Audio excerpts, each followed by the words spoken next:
guys, welcome to Home Zone English. We are doing part 2 of our episode, Am I Wrong or Am I Just North American? With me today again is Guy. Hi everybody. He's our fabulous British friend who's helping us with these videos. So let's dig right in. The first one we're going to talk about is bill versus check. You want to take it away? Okay, so let's say you go out to eat and it's delicious or not. You want to pay and you want to leave. What do you ask for? I would say the check. Okay, we'd ask for the bill. I'd like the bill, please. But if I say bill, what do you think of? I think of this. Our snazzy new note, which is vertical, and $10. Okay, and here's £10, 10 British pounds. This way, we would call this a note. This is a £10 note. This is a $10 bill. There's actually also a small difference too when it comes to if you want to pay on card. We Canadians at least would specify debit or credit, whereas Brits. We just say I want to pay on card. I've never had it where they ask me then credit or debit. However, I've never had a credit card, and maybe they can tell that. Maybe. Okay, so for our second one, this is one that drives English people a little bit crazy. You will hear British people complain about this. When Americans say the phrase, I could care less. What does that mean? When would you say, I could care less? It means you don't care. It means you don't care.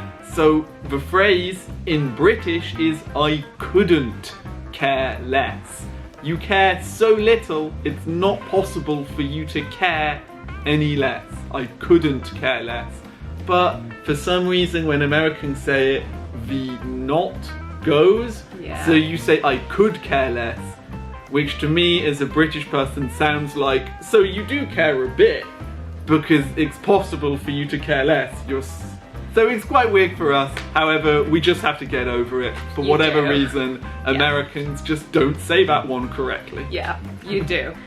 Either way, don't say it whether or not it does sound natural, because it's actually not correct, even if you do hear it a lot. So we'd say, I couldn't care less then, right? Yes. Yes. That's okay. correct. Okay guys, the third one we're going to be looking at today is date and time. So for date, we're going to be talking about how Americans and Canadians write the date on a piece of paper or in a document. Americans basically tend to do it as month, day, year, whereas the Brits... Yeah, we have those first two the other way around. We'd say day, month, year.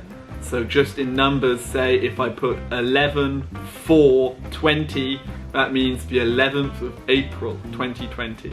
Whereas in American, that would be the 4th of November 2020. So you have to be careful when you see a date, think, did a British or an American person write this? For my mind, the British way makes more sense. I agree. Because you start with the day, the smallest, then the month, the medium, and then year, which is the biggest. But we have to get used to seeing American dates too. No, I do agree, and just as a fun note, the date thing kind of affects how you say your birthday. So in England, I would say it's the 22nd of April, so you start with the day, you go to the month, whereas the Americans would say April 22nd. There is a little difference also in how we talk about time. In the UK, it's rather than saying the numbers, so for example 1:45, it's much more common to say 1:45. Or if it was 2:15, 2:15. So we like to do it with words, also half, so you'd say 1:30 for 1:30, or just 1:30 for 1:30. So we like to do it with words more than numbers, which I know Americans probably keep it just simpler and do it with numbers. It's 1:47. That's how I like my time. Precise. Yeah. Okay, so for number 4, this is one where I think Americans probably do it better. I know I've been defending the British way so far, but here, when we're talking about a building and different floors on the building, for British people, the one on the ground that you walk into, we call the ground floor. But then the one up above it we then call the first floor. So this can be confusing because the first floor is actually like the second one on the building. So whereas for Americans, what do you do? So yeah, for us it's, well, I'm Canadian, but Sorry. for Canadians and Americans it's pretty simple. The ground floor is the first floor, the second floor is the second floor. Just kind of works like that. I do actually find your method easier, but that's just a personal preference. Okay, the last thing we're going to be looking at today is super common again if you are a teacher or a student. It is the great debate of rubber versus eraser. Now, if you're in class and you've made an error with a pencil, you ask for an eraser if you're in Canada or America. But in England, you ask for something else. Well, we call it a rubber. It's more of a slang word though, but people will call it a rubber. However, we know exactly what you mean if you say eraser.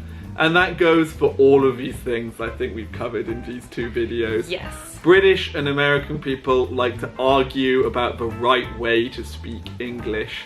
But we have to remember that they understand each other perfectly. They just like to complain about the way the other people speak. But if you want to choose to speak like a British person, or you want to choose to speak like an American person, it doesn't matter. You don't have to worry that the other one won't understand you. They will. Except for the could care less. That's wrong. That is wrong, guys. Okay. Don't use that one. Yeah. Alrighty. Let's pause there. Thank you so much for joining us for part 2 of Am I Wrong or Am I Just North American? My name is Alyssa. My name is Guy.